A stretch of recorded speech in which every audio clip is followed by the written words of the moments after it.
ओइ यहाँ चिनिनस् फुपूहरू तेरो बुङकुलुङको ए हजुर मेरो नमस्ते कान्छा फुपू। छोरा नमस्ते होइन होला हौ। यो त कान्छा त्यो डल्ले न डल्ले पुड्के चिली कान्थे होले नालु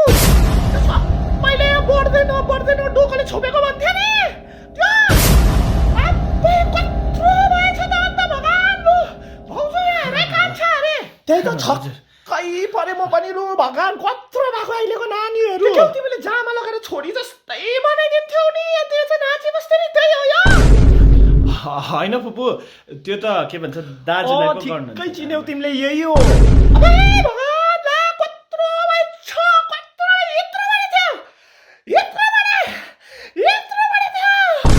आम्मा कत्रो भएछ भगवान् चिन्नु पर्यो कत्रो छिप्पो भएको अहिले घरबाट के डाइरिया हुँदै गर्दै यो सेतो प्यान्ट लगाएर स्कुल गएको थियो नि